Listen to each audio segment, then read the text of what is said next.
Welcome back to the weekly news roundup. Almost lost my words there. This is the business and the Sillyville sections today. These are recorded live Fridays, 9 p.m. Eastern Standard Time. Have a look at the website, SwitchedToLinux.com/live to see where we are streaming that week in case, we get booted off by the Tubies or something for, talking about some open source media player. Who knows? Anyway, let's go ahead and dive on in. There is some end to the LinkedIn HiQ Labs case. This is about data scraping. Case has been going on for like a decade now or something. And basically it boils down to HiQ was going through and scraping all of the data off of LinkedIn. LinkedIn says you can't do that. And they say, ha, ha, ha, it's all public information. We're going to scrape it anyway. Caused all sorts of long lawsuits. And basically the courts finally ruled in LinkedIn's favor. This article here kind of gave us some good best practices, which basically boils down to having a really good, really detailed terms of service. The question is, was HQ forced to delete all the data or not? Who knows? Are they going to get a slap on the wrist? Probably. Are they going to go out of business? Being that LinkedIn's owned by Microsoft, probably. Or they'll just get absorbed by Microsoft or some other big company. Who knows?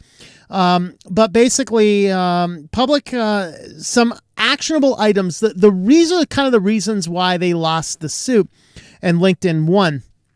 Publicly available data is not a free-for-all. Informing members their data may be seen, copied, or used does not contradict prohibition against scraping.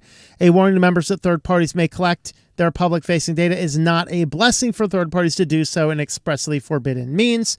If you're scraping, data mining actions are a breach of the platform's terms of use, this is a problem. Now, I was reading through this and it gave me a lot of ideas and thoughts about Clearview AI, right? So as Clearview AI, they're going through and scraping, and there is some prohibition in the terms of use about using the service to scrape data. So, is Clearview AI going to be forced to delete all their data? Not likely. Look at the people who own it. They also have defense contracts, just so you know. So I don't know, maybe I should start wearing a Guy Fawkes mask or something here, delete the old things. Not that it matters at this point in time. I've compromised myself long ago, I guess. If you're scraping, mining actions are a breach of the platforms, this is a problem. If you have clear prohibitions in the user agreement, that counts in your favor. It's important to make them as tight as possible, though, both clear drafting to make sure there are no inconsistent provisions. If you're scraping through a use of user accounts, especially false accounts, it's a violation. Again, what's the consequence of these? This is where United States law is woefully inadequate. It's like the National Park Service changed their laws again about filming for commercial on there. They say in there, we're not really going to go after you YouTubers, but we kind of can. It's just like, it's written so open-endedly, you could do with it whatever you want. And what do you know? It's basically, they could arrest anybody for anything they want. You could be disappeared into a black bag if powers that be so want. But let's see, protect your put your conduct where your terms are. If you have contractual prohibitions in your terms of use, make sure your business conduct does not otherwise signal that scraping is permitted. If your terms of use have the prohibition, then the fact that you choose not to enforce the agreement does not contradict it. One of those is one of the factors that if you do not take an immediate stand, it signifies to the courts that you don't really care. And so it's the same thing if you are a renter and you're renting your property and the guys come up short with rent one month and go, well, can we pay you next week? And you go, yeah, I guess you can pay me next week. You've started a precedent of accepting late rent. They're going to push that further and further. If you finally take them to court to say they're not paying their rent on time and the tenant comes back and says, well, they kept on allowing me to go later and later, and say, did you allow them to go later and later? Yes, it means that you are not holding to your law. So even though it's kind of like a jerk move, if it's in your policy to do it at a certain time, you uphold that from day one and you never have a legal problem. I encountered this as a professor. First semester you go in teaching, you assign the work, you tell them you don't accept late homework. Day 2, somebody's going to come in, I forgot my homework. If day 2, someone forgets their homework and you say, well, okay, I don't usually accept homework. I'll make an exception. It's day 2 after all. And you allow them to bring the homework in late. You are going to be dealing with late homework from every single student for the whole rest of the semester. Trust me. That happened to me. Next semester, I don't accept late homework. Day 2, I forgot my homework. I don't accept late homework. Sorry, it's a 0. Guess what? Nobody turned in late homework the whole rest of the year. So if you see somebody scraping, deal with it immediately. Don't be nice about it. Be a jerk about it. That's okay. All right, moving on.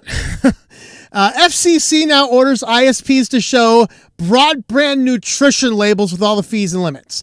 I almost put this in Sillyville. I probably should have. Being that we only have, I think, 2 articles in Sillyville, and neither one of them are really all that silly. But the FCC just passed a rule making this a requirement to prominently display a nutrition label. Here's our label, folks. Here's our label. Let me see if I can make this guy bigger for you. All right, there you go. The provider... Broadband facts. This is so cheesy. Broadband facts. Provider's name, service plan, and or plan tier. Fixed or mobile. Monthly price, basically your calories. Here's your additional charges, provider monthly fees, one-time fees at time of purchase, early termination fees, government taxes, speeds and provisions, typical download, typical upload, typical latency, data included with monthly plan, charges for additional data, network management, privacy, radar policy. This is corny as corny can be. They are going ahead and doing this, so we should start being able to see these nutrition labels, and you'll see how bad for you Comcast actually is.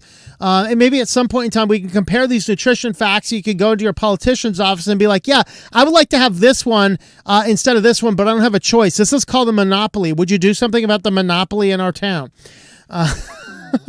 So, yeah, bag of potato chips. All right, moving on here. Amazon enters the age of robots. What does this mean for its workers? Well, you know what it means to me? It means a new Luddite outbreak is probably going to occur. Of course, they say, we have all these employees to manage these robots. Yeah, but the thing is you get one robot to replace, 10, 15 employees, and you have one employee to manage 100 robots. That's a net loss of 99 jobs, okay? And so, sure, there's going to be people that have to come in and fix the robots. There's going to be people that manage the robots. There's going to be people that have to say, as the article says in here, make common sense decisions and stuff like that. I think at this point in time in American society, you're looking for common sense in the American society. I think you need to look for somewhere else, okay? Like, you need common sense people that make decisions. Don't hire anyone in America right now. But nevertheless, Amazon is pushing this idea of having these robots coming in, doing all these types of things. They're saying, this is great. This is an amazing thing. People are going to get their stuff and all this things. I got news for you, though. This is going to lead to a lot of losses. And if you're not familiar with the Luddite movement, this happened kind of at the beginning of the Industrial Revolution, where machines started coming in and it was displacing a lot of workers. We had this massive amount of people who were displaced in work. And sure, a couple of them became mechanics for the machines. Most of them had to go to the unemployment lines and things like this. So the Luddites would start going in and intentionally sabotaging the machinery, making it so bad that they had to bring in more people back to work. And that's kind of probably what's going to start happening here, because as more and more robots come out. But I mean, and you understand it. The people are whining for $15 minimum wage to scoop fries into a fry bucket. They're like, we need a living wage. Go get a living job. Okay, McDonald's is not supposed to be your career unless you're a manager, and you're making it okay if you're a manager at McDonald's. But if you're the front counter person at McDonald's, I'm sorry, that's not $15 an hour worth of work. Okay.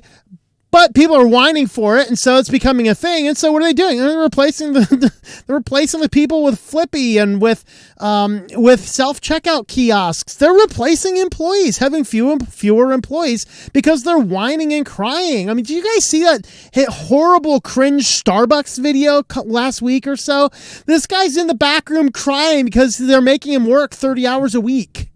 He's actually crying over it. And you want $15 an hour, you little wussy? No. No, you have not demonstrated you have the capability. Guys, when I was in college, I worked 60 hours a week in addition to my full-time college load in biochemistry so I could finish school in 4 years without debt. And you're crying about having to work 30 hours a week in Starbucks? Oh my God, and they're misgendering me. Oh no! But that's what's going to happen because Amazon's going to take over the robots and the employers are going to be displaced and it's going to start a new Luddite movement. Whatever that happens to be worth. All right. Google Play Store test showing apps in search over history. This ended up not being as bad as it was initially reported after Google clarification. But if you go into the Google Play Store and you click on the search button, it would initially give you like your last 4 search terms. Now it just gives you 4 apps. And it was like, oh, they're pushing ads everywhere. Well, it's not ads. What Google says is that they're not paid ads. They're testing an organic discovery feature to highlight apps and games with major updates, ongoing events, or offers that users may be interested in. We're testing the feature to help Google Play users find more enjoyable and useful experiences and support our developer system. So if you believe the PR guy, then it is not paid advertising. It's just a bunch of apps that have current updates. Okay. It used to show just your latest search terms. Now it shows, some current apps. Now, how long before those apps are the malicious ones that we keep on reading about? Because we know that Google has a lot of malicious apps. So how long before the scammers are gaming this? Hey, we have a brand new offer and a great new update, and Google pushes it to the top and it's malicious code. That's going to happen. Promise you that one. So those are updates to your Google Play Store. And on to our final story. This is terrifying beyond terrifying. Unit's banking as a service platform is getting into the charge card game. Now, you think banking as a service, what's this about? Is this a bad thing? Listen to the first sentence. If this does not cause chills to go down your spine, you might have some problems. Here's the first sentence of the article. If the banking as a service fintech unit does its job right, it will be ubiquitous among businesses and simultaneously have a name unknown to the end user. A company wants to be unknown to the end user, but be ubiquitous among the businesses. What could possibly go wrong? So basically, they're basically turning into a banking as a service. The idea is that the business that wants to issue some type of debit card, this is no different than the old company cards, by the way. So you would have, and I've seen businesses do this, and they try and get away with it. In some jurisdictions, they do. You go into the McDonald's, and instead of giving you a paycheck, they give you a prepaid debit card. I've seen this. And you get your prepaid debit card. And so what Unit wants to be is the banking as a service company that administers those cards. So they give you the card, and at the end of your pay period, instead of issuing you a check, they just throw a bunch of money on your card, and you now have a little debit card, and you got a PIN number, and you can, do whatever you can do to make that occur. I'm telling you, this company wants to be ubiquitous among businesses and unknown to the end user. No! Horrible. That's terrifying.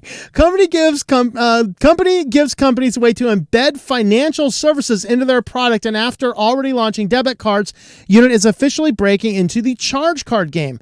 Unit customers are now able to use the startup's API to build custom-designed charge cards for their own end users. Customers can offer their customers a charge card. Isn't that great? So businesses that use the service can offer their individual customers a charge card, credit card, revolving loan, or any other credit products that Unit's bank partners offer. On the back end, Unit will handle card printing, compliance once the card is in use, the transaction tracking as well.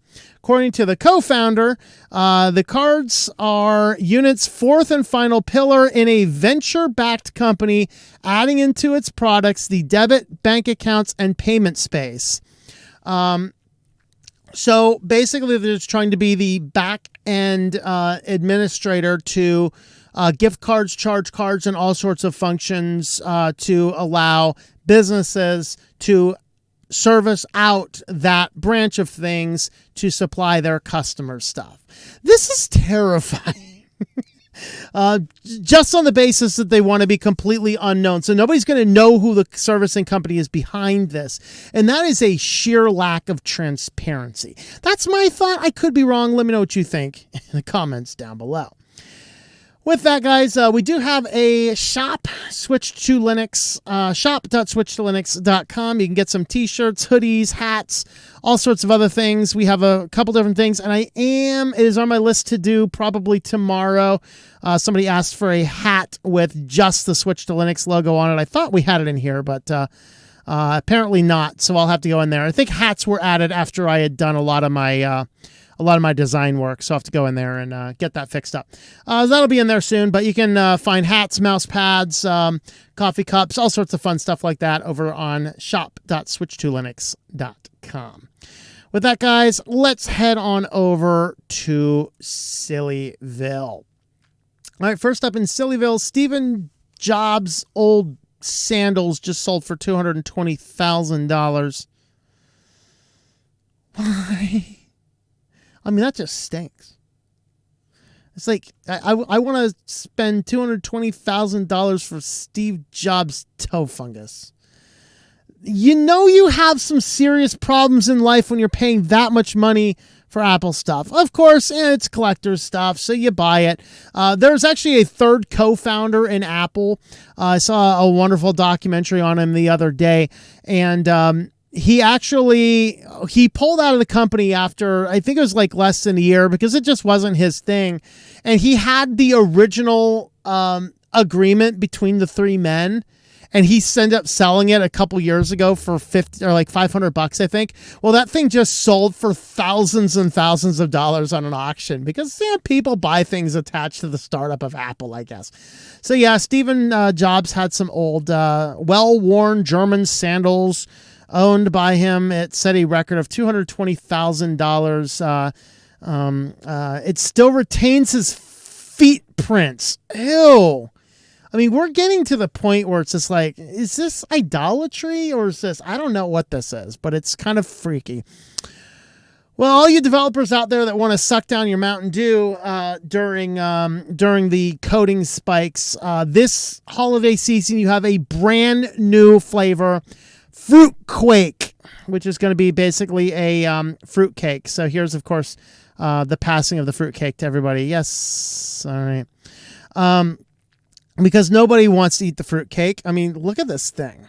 It's just this mishmash of random crap. And now we get this. So basically what Mountain Dew says is that the brand new Mountain Dew flavor for the holiday season will have a blast of artificial fruitcake flavor, which honestly could mean anything, according to Not the Bee, depending on where you get your fruitcake. Does it taste like nuts, maraschino cherries, mulling spices, that mysterious green fruit no one knows quite sure what it is? It's probably a kiwi, by the way.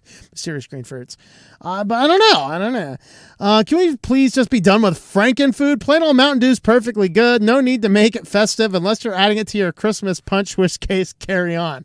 So let me know in the comments, are you going to try the Fruitcake Mountain Dew this holiday season, or are you going to give it a pass? Let me know in the comments down below. If you'd like to help support the channel, we do have a Subscribestar page, subscribestar.com/SwitchedToLinux. You can jump on over there to help support the channel. With that, thanks for watching, and we will see you next time. Thank you for watching this video from SwitchedToLinux. This channel would not be possible without the backing of the program supporters scrolling on the screen now. You can be a supporter at Patreon at patreon.com/TOMM or at thinklifemedia.com. I also want to thank the open source community who creates such excellent software that makes producing this show possible. Please remember to support your software communities. Thank you, and I hope that you enjoy switching to Linux.